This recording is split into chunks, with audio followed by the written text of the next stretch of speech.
ও এসে আমাকে হাতটা ধরে কপালে চুমু টুমু দিয়ে আদর করে বলল যে ফারহানা, তুমি মারা গেলে আমি হয়তো কোনোদিন বিয়ে করব না, কারণ আমি হয়তো বাঁচবই না, কিন্তু আমি যদি মারা যাই তুমি বিয়ে করে সুন্দর একটা সংসার করো। 2021-এ ফেসবুকের একটা গ্রুপের মাধ্যমে তার সাথে আমার তখন পরিচয় হয়। ওখানে একটা গ্রুপের মাধ্যমে টুকটাক হাই হ্যালো, তো এরকম কথা বলতে বলতে সে এক পর্যায়ে বলতেছে কি যে আমার বাসা থেকে তো আমার জন্য মেয়ে দেখতেছে, যদি আপনি চান আমি আপনাকে বিয়ে করতে পারি। সরাসরি হ্যাঁ, একদম ইনস্ট্যান্ট তখনই, মানে ওর এটা কথা যে আমি প্রেম করব না, আমি ফ্যামিলিগতভাবে বিয়ে করব। তারপরে আমার না খুব মজা লাগলো যে একটা মানুষকে আমি চিনি না জানি না, সেই মানুষটা আমাকে বলতেছে বিয়ে করতে চাই। তো তখন আমি ওকে বললাম যে আচ্ছা ঠিক আছে, দেখা যাক কি হয়। ওই দিন ওখানে কথা বলে শেষ।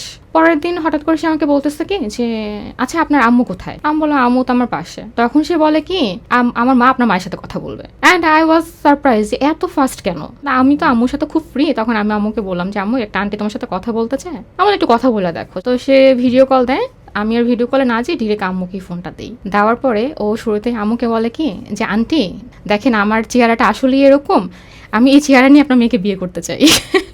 আম্মু তো হাইসে দিছে যে ছেলেটা মানে শুরুতেই কেউ তো এইভাবে বলে না। তো ওর আম্মুর সাথে কথা বলে আমার আম্মু। তো তখন তিনি বলেন যে আচ্ছা ছেলে মেয়েরা নিজেরা কথা বলুক, বলার পরে হচ্ছে আমরা তখন ফ্যামিলিগতভাবে দেখব। কিন্তু অ্যাট দ্য সেম টাইম আমার সাথে কিন্তু সিয়ানের কথা হচ্ছে, কিন্তু আমাদের ছিল যে যদি ফ্যামিলি মানে আমরা বিয়ে করব, প্রেম হবে না। কারণ আমি যেহেতু ছোটবেলা থেকে ব্রোকেন ফ্যামিলিতে বড় হয়েছি ভাইয়া, আমি অলওয়েজ এক্সপেক্ট করতাম যে একটা পার্সোনালিটি সম্পন্ন একটা পুরুষ আমার জীবনে আসুক, যে আমার বাবার অভাবটা আমাকে পূরণ করে দিবে, অ্যান্ড হচ্ছে সে মানে একটা গার্ডিয়ান আসুক, অ্যান্ড একটা ভালো মানুষ আসুক আমার জীবনে। দেন হচ্ছে মানে ওদের সাইড থেকে কারো একজনের থ্রুতে আমার ব্যাপারে খোঁজ খবর নেওয়ানো হয়। যাকে দিয়ে খোঁজ খবরটা নেওয়ায় সে অনেক ধরনের মিস ইনফরমেশন দিচ্ছে। ওকে বলতেছিল যে তুমি এরকম একটা মেয়েকে কেন বিয়ে করবা, যে মেয়ের ফ্যামিলি ব্যাকগ্রাউন্ড ভালো না, পরিবার থেকেই চাচ্ছিল না যে আমার সাথে বিয়ে হোক। তারপরে ও ঢাকায় আসবে বললো, আমিও বললাম ওকে। ওর ওইখানে যমুনা ফিউচার পার্কে ওর অ্যাকচুয়ালি ওয়েট করার কথা। তারপরে যেয়ে দেখি খুব শান্তশিষ্ট ভাবে দাঁড়ায় আসছে, চুপ করে দাঁড়ায় আমাকে পরে দেখে চিনে গেছে।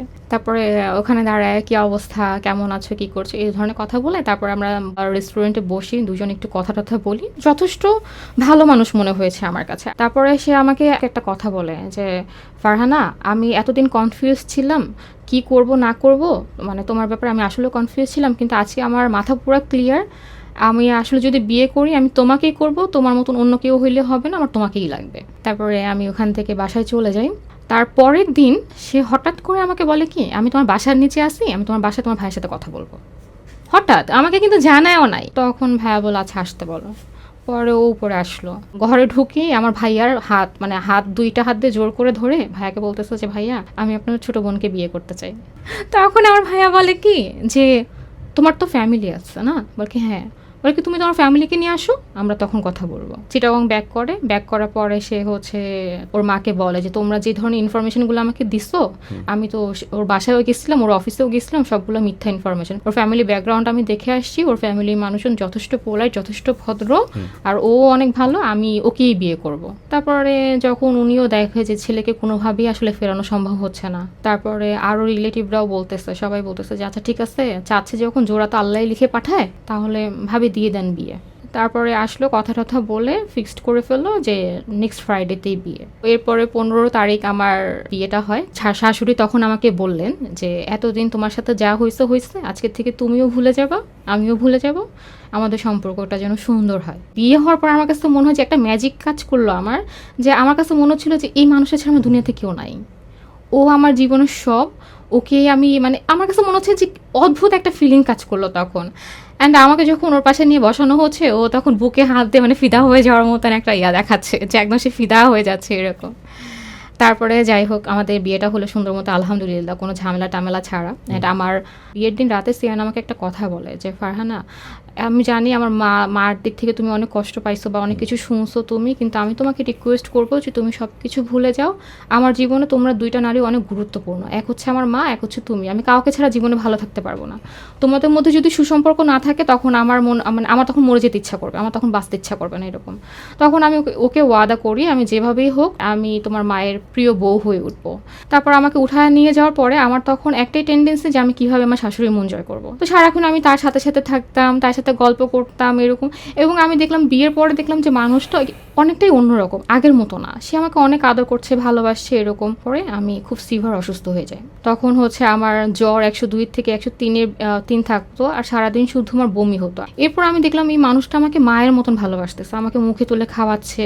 শাশুড়ি মা সে হচ্ছে আমাকে নিয়ে 2-3টা হসপিটালে দৌড়াদৌড়ি করলো, আমার হাজবেন্ডও। তারপরে আমাকে এসে বলে যে ফারহানা, তুমি মারা গেলে আমি হয়তো কোনোদিন বিয়ে করবো না, কারণ আমি হয়তো বাঁচবই না, কিন্তু আমি যদি মারা যাই তুমি বিয়ে করে সুন্দর একটা সংসার করো।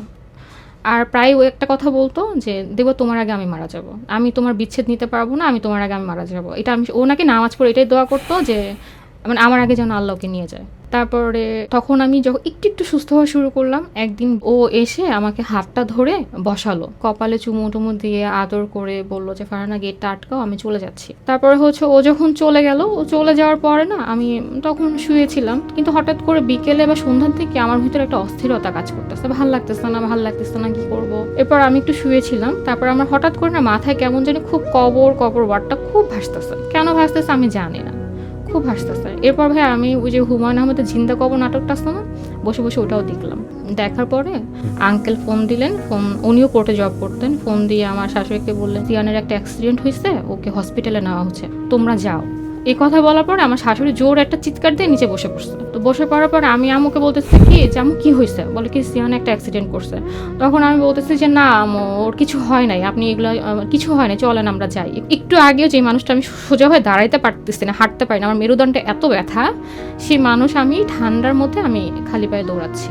আমার পিছনে পিছনে আমার শাশুড়িও আছে। অ্যান্ড আমি আল্লাহকে শুধু মনে মনে বলতেছি যে আল্লাহ তুমি আমাকে জীবনে অনেক কষ্ট দিচ্ছ, আমি কিছু বলি নাই, কিন্তু আমাকে এত অল্প দিনে স্বামী সোহাগী করো না, আমার হাজবেন্ডকে তুমি বাঁচায় রাখো। এরকম একটা খালি, আমার তো জানে ও অ্যাক্সিডেন্ট হয়েছে, কি হয়েছে কিচ্ছু বলে নাই, কিন্তু আমার মনে মনে এটা আসতেছে যে ও বেঁচে আছে, এরকম ও আমাকে দেখতে চাচ্ছে। মানে আমি এটাই বলতেছি আমার শাশুড়িকেও যে ও বেঁচে আছে, ও আমাকে দেখতে চাচ্ছে, এরকম একটা। তারপর আমি ওখানে যাই, যাওয়ার পর দেখি ও ইমার্জেন্সিতে শুয়ে আছে, ওর গায়ে কোনো কাটাছেঁড়া দাগ নাই, কোনো রক্ত নেই, কিছু নেই, ওর মুখটা একটু খোলা। ওর কলিগ যারা ছিল সবাই আসছে, আসার পরে সবাই আমাকে বলতেছে যে ভাবি কিছু হয় নাই। আমি বলছি ওর কি হয়েছে, বলে কিছু হয় নাই, ওকে ডক্টর দেখতেছে।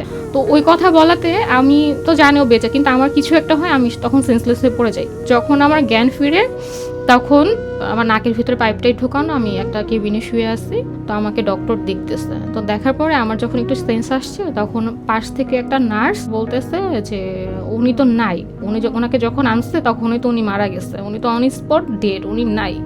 তো এই কথা যখন আমাকে কানে বলে তখন আমি আমি আমি সহ্য করতে পারতেছি না। আমার তখন হাত পা কাঁপে, এত ঠান্ডার মধ্যে আমি তখন ওখানে ওয়াশরুমে যেয়ে গায়ের উপর ঠান্ডা পানি ঢালি, যে আমার শরীর থেকে মানে হচ্ছে আগুন জ্বলতেছে, এরকম আমার কাছে ফিল হয়। একটু ঠান্ডা পানি ঢালতেছিলাম আমার মাথার মধ্যে, যা ভালো লাগতেছে না। এরপর আমি রুম থেকে বের হয়ে যাই, আমি ওকে একটু দেখবো, আমার কাছে মনে হচ্ছে বেঁচে আসছে, আমি গেলেই ওর নিঃশ্বাস ফিরে আসবে। তখন আমি দৌড়ে যাই, ওই ইমার্জেন্সিতে দৌড়ে যখন যাই, তখন অনেকগুলো মহিলা থাকে, ওনারা আমাকে দেখতে দেয় না। ওনারা সবাই মিলে 20-25 জন মিলে আমাকে ধরে রাখছে, আমাকে দেখতে দেয় না, বলে কি না যাওয়া যাবে না। ও বেঁচে, আমি বলছি ও কি বেঁচে আসছে, বল কি হ্যাঁ ও বেঁচে আসছে। তো ততক্ষণে আমি দেখি যে হসপিটালে প্রায় 2-3 হাজার মানুষ চলে আসছে, পুরো হসপিটালে মানুষ গিজ। ও তো কলোনির সবার আদরের ভাইয়া, বললাম না, তো অনেক ভালো মানুষ। তো দারোয়ান থেকে শুরু করে রিক্সাওয়ালারা পর্যন্ত ওকে চিনে, ওখানকার স্থানীয়, ওখানে সবাই ওকে জন্ম নিতে দেখছে, বড় হইতে দেখছে, তো ওকে সবাই চিনে। তো এরপরে হচ্ছে আমাকে তো দেখতে দেয় না, দরজা আটকে, ইমার্জেন্সি দরজা আটকাই দিছে। যখন আমাকে বলে যে ও বেঁচে আছে, তখন আমি বলবো যদি বেঁচে থাকে ওকে এখানে কেন রাখছে, ওকে চিটাগং মেডিকেলে কেন পাঠাচ্ছে না, এখানে তো ট্রিটমেন্ট হবে না, ওকে দেয় না কেন। ও ততক্ষণ সবাই জেনে গেছে। আমার মা আমাকে কল দেয়, তখন বড় ভাইয়া আমুর থেকে আমার ফোনটা নেয়, নিয়ে বলে কি যে ও কই। আমি বলছি ভাইয়া ওকে শোয়ায় রাখছে, ওকে সাদা কাপড় দিয়ে ঢেকে রাখছে। তখন আমার ভাইয়া ওখান থেকে বলে কি ইন্না নিল্লা পড়ে। তো আমি এটা বলি কি ও তো মারা যায় না, ওকে খালি মানে আমার তখন আসে না যে ওকে সাদা কাপড় রাখছে মানে ও মারা গেছে। না বলে ইন্না নিল্লা বলতেছে কেন, ও তো বেঁচে আছে। আম্মু ওখান থেকে ফোনে চিৎকার চেঁচামেচি করতেছিল, কান্না করতেছিল, কারণ কেউ মানতে পারতেছিল না যে আমি 3.5 মাসের মাথায় বিধবা হয়ে যাব। পরে একদম রাতে 2টা বাজে একদম শেষ বিদায় দেওয়ার মতো রেডি করে ওকে আনে। অ্যাম্বুলেন্স থেকে ওকে আর নামায় না, যেহেতু একটু হেলদি আর অনেক লম্বা, ওকে না রাতের বেলা নামায় না। আমি সবাইকে বলছি ওকে একটু নামান, ওকে একটু নামান। এই শীতের মধ্যে এরকম একটা বরফের মধ্যে রাখছেন, আমার জানটার কষ্ট হইতেছে। তো ওকে নামায় না। তো আমি কি করব, আমি তখন গিয়ে কথা বলি, একটু তাকাও, টুটু আমার সাথে কথা বলো। তো ও তো আর কথা বলে না। তারপর সারা রাত ওভাবেই গেল। ওকে দাফন দিয়ে আসার পরে আমার খাওয়া দাওয়া কথা সব বন্ধ হয়ে গেছে, আমি কিছুই করতে পারি না।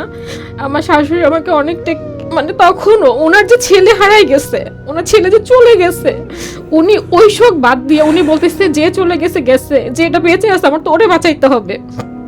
সে তখন, আমি তখন অসুস্থ, উনি তখনও আমাকে মানে এমন ভাবে টেক কেয়ার করতেছে, খাওয়ানোর চেষ্টা করতেছে, কিন্তু আমি কিচ্ছু খাই নাই, খাইতেই পারতাম না। আর আমার খালি শুধু হ্যালুসিনেশন হইতো, আমি শুধু ফারহানা ফারহানা ডাক শুনতাম ঘরের মধ্যে। আর আমার কাছে মনে হইতো যে ও আসতেছে, আমার দিকে তাকায় হাসতেছে, এরকম একটা ব্যাপার, যে ও হাসি দিচ্ছে আমাকে দেখে দেখে। মাসের পর মাস আমি শুধু রাতে সারা রাত জেগে থাকতাম, সিলিং এর দিকে তাকায় থাকতাম। তারপরে সারা ঘর ওর জিনিসপত্র, ওর শার্ট, ওর টি শার্ট এইসব নিয়ে পুরো ছড়ায় ছিটায় বসে থাকতাম, বসে ওগুলো দেখতাম, ওর গায়ের ঘ্রাণ নিতাম, ওর ইউজ করা সব জিনিস আমি নিজের কাছে রেখে ওগুলোর উপরেই শুয়ে থাকতাম। কি করতাম পাগলের মতো, মানে মানুষের সাথে মিশতাম না। আমি আমার শাশুড়ির সাথে ছাড়া কারোর সাথে কথা বলতাম না, আমার ফ্রেন্ডের সাথে আমার কোনো কথা হইতো না। তখন আল্লাহর কাছে শুধু ধৈর্য চাইতাম। তো ওই সময়টা আমার শাশুড়ি মায়ের যথেষ্ট সাপোর্ট ছিল, উনি না থাকলে আজকে ফারহানা হয়তো আমি বেঁচেই থাকতাম না।